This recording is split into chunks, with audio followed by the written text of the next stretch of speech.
Jakobson classified translations into three possible types: intralingual, interlingual, and intersemiotic.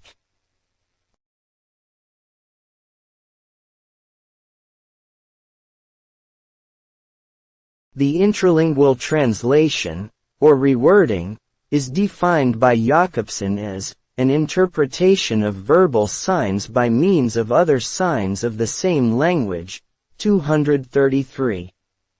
This type of translation encompasses dictionaries, reformulations of sentences, paraphrases, etc.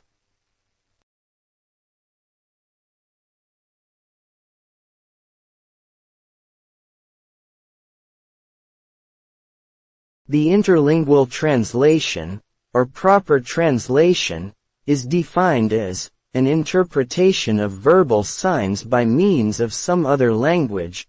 233. In this category falls the type of translation most usually thought of, translation between languages, but bilingual and trilingual dictionaries can also be included.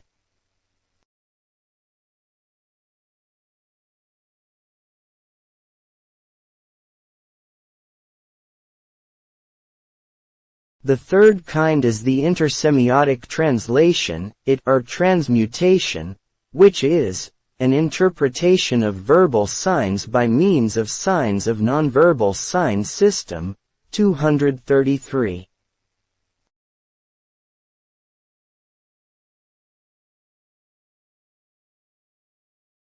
This category includes all kinds of translations of any particular work, a book, a movie, a video game, to another form of textuality or media platform, which can be a movie translated into a book translated into comics, a video game translated into TV series, among several other possibilities and their respective, vice versa.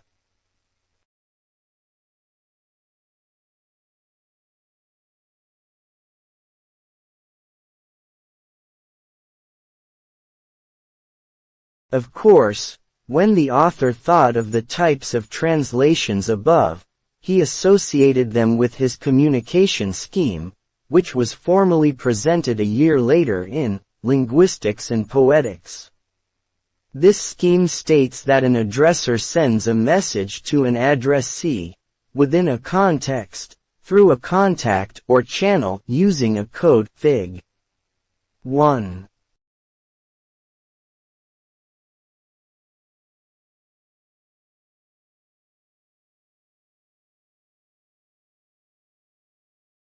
But each element of this scheme involves a kind of language function, respectively, emotive, poetic, conative, referential, phatic, and metalingual. 1. Each function appears more or less prominently in any type of communicative act and, according to Jakobson, there is no act composed by only one type of function. What happens is that they always follow a hierarchy, with one of them standing out above the others. According to the author, Linguistics and Poetics, 34, each function would stand out as follows.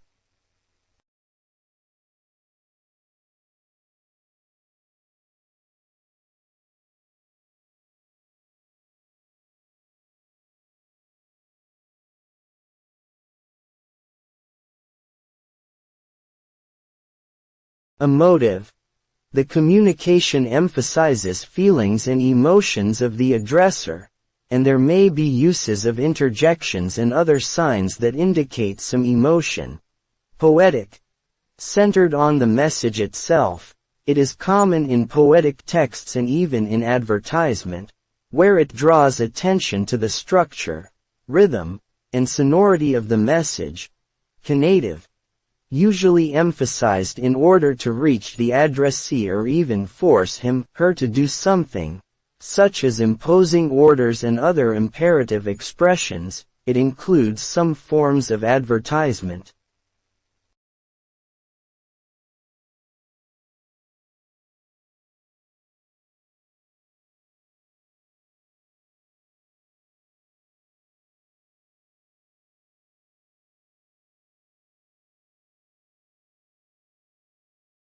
Referential. The emphasis is on the subject, privileging the objectivity. Very common in scientific and journalistic texts. Phatic. Seeks to establish, prolong or interrupt communication, such as greetings and farewells. Metalingual.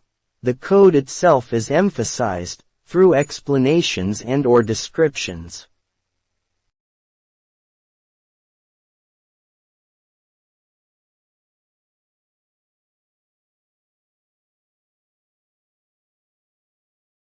Dictionaries and grammars are good examples.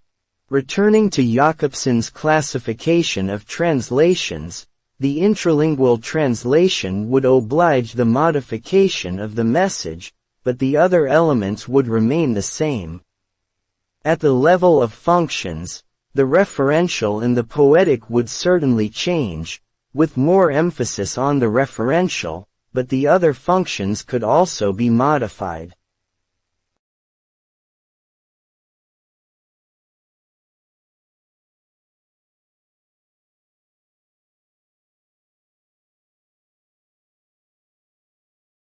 An example that the Russian author himself brings is the possibility of saying that someone is not married instead of saying that he or she is single, depending on the recipient, a lover aspirant or a relative, and the context, a party or a family event.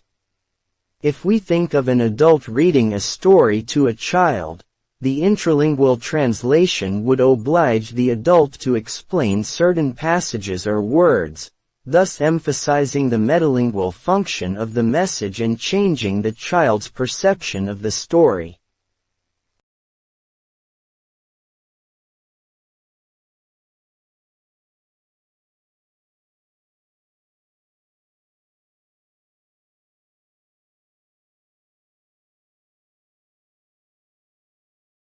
The interlingual translation would involve changing the code, and with that the message would also be modified, since there is hardly any literal translation, word for word, between any pair of human languages.